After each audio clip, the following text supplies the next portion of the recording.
2021년 10월 6일에 우리에게 주시는 하나님의 말씀은 마가복음 1장 14절로 15절까지의 말씀입니다. 신약성경 마가복음 1장 14절로 15절까지의 말씀을 함께 읽습니다. 요한이 잡힌 후 예수께서 갈릴리에 오셔서 하나님의 복음을 전파하여 이르시되 때가 찼고 하나님의 나라가 가까이 왔으니 회개하고 복음을 믿으라 하시더라. 아멘. 오늘 본문의 핵심 단어를 꼽으라고 하면 하나님의 복음일 것입니다. 먼저 복음이라 번역되어진 유앙겔리오는 기쁨 또는 반가움을 뜻하는 유와 소식을 뜻하는 아겔론의 합성어입니다. 따라서 유앙겔리오는 복음은 기쁜 소식이라는 의미를 가지고 있습니다. 즉 마태복음은 마태가 전한 기쁜 소식, 마가복음은 마가가 전한 기쁜 소식이라는 뜻을 담고 있는 것입니다. 이렇게 신약성경 책 이름으로 또 내용에서 자주 듣게 되어지는 복음이라는 말은 성경에서 자주 사용되어지지만 성경에서 가장 먼저 사용되어진 단어는 아니었습니다. 예수님 당시에 로마의 제2대 황제는 티베리우스 황제였습니다. 이 황제는 고대 왕의 숭배의식을 쫓아서 수많은 자신들이 정복한 왕들의 숭상을 받기를 원하였고 신과 같은 존재로 여겨지고 있었습니다. 이 신과 같은 황제가 전쟁에서 승리를 하거나 또 황제의 생일이 이르게 되어지면 로마의 정령들이 각 마을에 이르러서 이제 유앙겔리온을 선포합니다 라고 그 황제와 관련되어진 기쁜 소식들을 전하였다라고 합니다.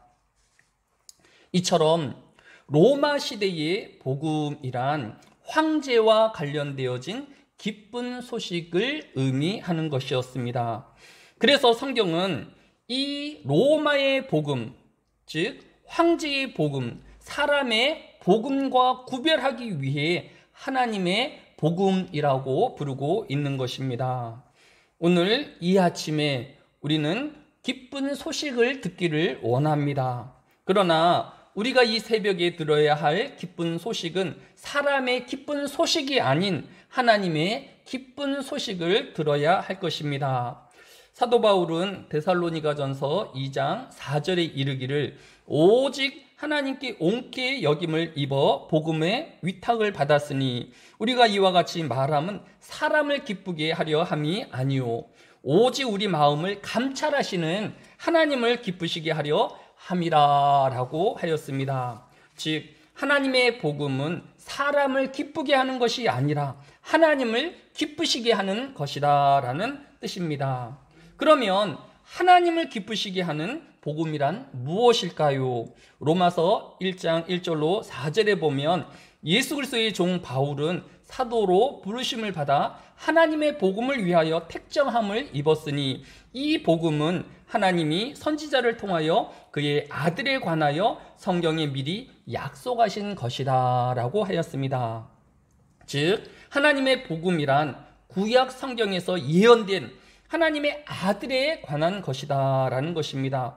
그러면 구체적으로 그 하나님의 아들은 무엇일까요? 로마서 1장 3절로 4절에 보면 그의 아들에 관하여 말하면 육신으로는 다윗의 형통에서 나셨고 성결의 영으로는 죽은 자들 가운데서 부활하사 능력으로 하나님의 아들로 선포되셨으니 곧 우리 주 예수 그리스도시니라 라고 기록하고 있는 것을 볼 수 있습니다. 즉 하나님의 복음은 예수 그리스도이시다 라는 것을 우리에게 교훈해 주고 있습니다. 이제 끝으로 예수 그리스도가 어떻게 우리에게 기쁜 소식이 될 수 있을까요? 오늘 본문 14절에 보면 요한이 잡힌 후 예수께서 갈릴리에 오셔서 하나님의 복음을 전파하여 이르시되 때가 찼고 라고 하였습니다. 하나님의 기쁜 소식인 복음은 이제 때가 이미 이르렀다라는 것입니다. 구약의 모든 하나님의 백성들은 메시아의 오심을 오래도록 기다리고 있었습니다. 시편 130편 1절에 보면 여호와여 내가 깊은 곳에서 주께 부르짖었나이다. 시편 130편 1절의 저자는 무엇을 위하여 하나님께 부르짖었을까요? 시편 130편 3절에 보면 여호와여 주께서 죄악을 지켜보실진데 주여 누가 서리이까? 그러나 사유하심이 주께 있음은 주를 경외하게 하심이니이다. 즉 우리의 죄를 속량할 메시아를 기다리고 있었던 것입니다. 그래서 시편 130편 6절로 8절에 보면 파수꾼이 아침을 기다림보다 내 영혼이 주를 더 기다리나니 이스라엘아 여호와를 팔할지어다. 여호와께서는 인자하심과 풍성한 속량이 있음이라. 그가 이스라엘을 그의 모든 죄악에서 속량하시리로다 라고 기록하고 있는 것을 볼 수 있습니다. 즉 이스라엘의 온 백성들은 기다리던 메시아를 또 곧 오시기를 기도하며 하나님께 부르짖고 있었던 것입니다. 그런데 이 메시아이신 예수 그리스도가 이 땅에 오심이 바로 하나님의 복음이라는 것입니다. 둘째로 하나님의 복음은 하나님의 나라가 가까이 왔다라는 것입니다. 오늘 본문 15절에 보면 때가 찼고 하나님의 나라가 가까이 왔으니 라고 하였습니다. 예수님은 만왕의 왕이시며 만주의 주가 되시는 분이십니다. 이 만왕의 왕이시며 만주의 주가 되신 예수 그리스도께서 이 땅에 오셨음은 왕이 통치가 시작되었기에 그의 나라도 이제 시작되었다라는 것을 의미하고 있습니다. 예수님께서 이 땅에 오셔서 하나님의 나라가 시작되어진 것, 그것이 우리에게 기쁜 소식이다라고 우리에게 알려주고 있는 것을 볼 수 있습니다. 그러면 우리가 어떻게 그의 나라에 함께할 수 있을까요? 15절에 보면 때가 찼고 하나님의 나라가 가까이 왔으니 회개하고 복음을 믿으라 라고 말씀하신 것을 볼 수 있습니다. 우리의 죄를 깊이 슬퍼하며 그 죄의 속량자가 되어지신 예수 그리스도를 믿어 우리가 하나님의 백성됨을 믿는 자가 되어야 할 것을 우리 성경이 교훈하고 있는 것을 볼 수 있습니다. 사도행전 20장 21절에 보면 유대인과 헬라인들에게 하나님께 대한 회개와 우리 주 예수 그리스도께 대한 믿음을 증언한 것이다 라고 하였습니다. 이 새벽에 만왕의 왕으로 오신 예수 그리스도가 우리의 기쁜 소식임을, 또 그의 다스리시는 나라가 이미 시작되었음을 기쁜 소식으로 듣고, 또 이 한날에 하나님과 사람 앞에 범죄하지 아니하며 오직 주 예수 그리스도를 믿음으로 고백하는 삶을 살아내는 이 하루가 되어지시기를 주의 이름으로 축원합니다. 기도하겠습니다.